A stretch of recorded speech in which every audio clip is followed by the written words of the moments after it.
Di antara puncak-puncak Jawa yang megah, terdapat satu tempat yang menyimpan pelajaran tentang kesabaran dan kerakyatan. Gunung Muria. Inilah pusat perjuangan Sunan Muria atau Raden Umar Said.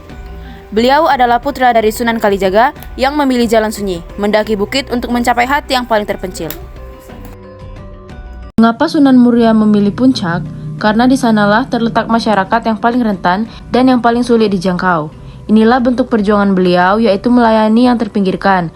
Beliau meninggalkan kemewahan pesisir demi kesederhanaan di gunung.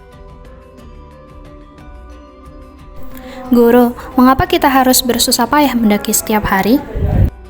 Nah iya guru, bukankah di kota lebih banyak orang yang bisa kita ajak untuk bersyahadat? Muridku, di kota, cahaya sudah terang. Tugas kita adalah membawa pelita ke tempat yang paling gelap. Dakwah itu bukan mencari jumlah, tapi mencari hati yang tulus dan jiwa yang memerlukan bimbingan. Kesabaran kita adalah ibadah kita.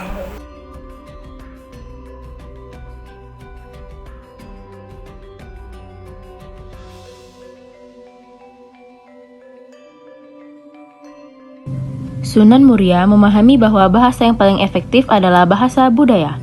Beliau memanfaatkan seni yang sudah ada, seperti pertunjukan wayang dan tembang untuk menyisipkan ajaran Islam, tanpa menghilangkan nilai seni itu sendiri.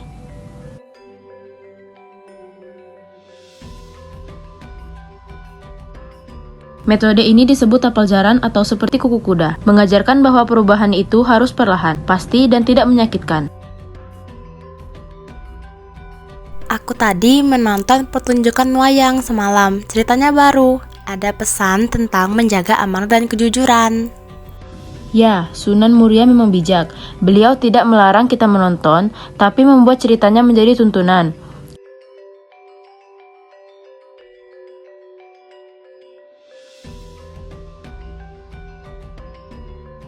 Perjuangan Sunan Muria adalah komitmen tak berujung pada kemanusiaan. Beliau menunjukkan bahwa dakwah adalah pekerjaan yang menuntut kesabaran di atas segalanya. Sebuah perjalanan spiritual, bukan perlombaan. Era kita, yaitu medan terjal, itu bukan lagi gunung, melainkan perbedaan pendapat dan berita palsu di media sosial. Keteladanan Sunan Muria mengajarkan kita untuk mendaki dengan sabar, berbicara dengan bahasa yang santun, dan selalu memilih jalan yang mendamaikan. Pesan moral dan relevasi, jadilah Sunan Muria di lingkungan Anda bahwa cahaya kebaikan ke tempat yang paling membutuhkannya dengan kreativitas dan keikhlasan. Sunan Muria, ketika kecil dipanggil dengan Raden Umar Said. Ia merupakan seorang putra dari Sunan Kalijaga. Assalamualaikum ayah. Waalaikumsalam. Ada apa memanggilku ayah? Ayah akan mengajarkan seni pewayangan padamu. Cobalah pelajari. Sunan Kalijaga senantiasa mengajarkan kesenian seperti wayang kepada Sunan Muria ketika kecil. Tidak lupa beliau juga mengajarkan ilmu agama kepada Sunan Muria. Sebagai seorang anak, Sunan Muria sangat berbakti kepada orang tuanya. Memasuki usia dewasa, Sunan Muria dipercaya untuk menyebarkan agama Islam, sehingga dikenal dengan sebutan Sunan dan merupakan bagian dari Wali Songo. Untuk melancarkan tujuan dakwahnya dalam menyebarkan agama Islam, Sunan Muria mendirikan padepokan di atas Gunung Muria sebagai pusat dakwah. Di sini Sunan Muria mengajarkan kepada para santri yang ingin belajar ilmu agama Islam dan menjadi seorang muslim yang taat. Selain mendirikan padepokan, Sunan Muria juga kerap turun gunung dan menemui penduduk di sekitar untuk berdakwah di sana. Ia lebih menyukai berbaur dan berdakwah di kalangan rakyat golongan bawah, seperti para petani, pedagang, ataupun para nelayan. Berdakwah untuk mengajarkan Islam kepada para penduduk sekitar sudah menjadi agenda rutin bagi Sunan Muria. Ketika berdakwah, Sunan Muria senang menyusukannya dengan kesenian, seperti nyanyian tembang.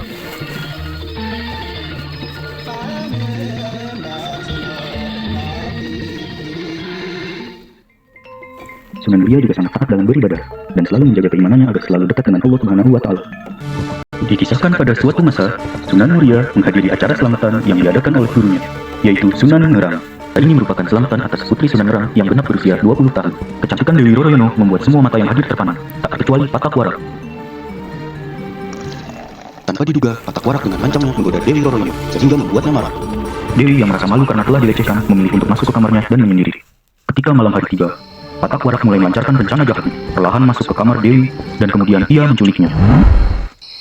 Mengetahui bahwa putrinya telah diculik, Sunan Ngerang kemudian meminta bantuan kepada Sunan Muria. Ternyata di tengah perjalanan, ia bertemu dengan kakak dan berdiri. Mereka pun bersedia untuk membantu Sunan Muria. Namun ketika dalam perjalanan, ia malah bertemu dengan Patak Warak yang sedang tergesa-gesa. Hei Patak Warak, tunggu! Di mana Dewi Roroyono berada?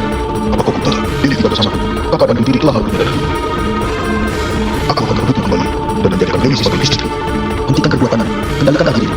Jangan biarkan nafsu menguasai. Aku tidak butuh nasihatmu. Minggirlah dari hadapanmu. Aku tidak akan minggir dari sini. Baiklah kalau begitu. Jika kau tidak mau minggir, aku yang akan memikirkanmu.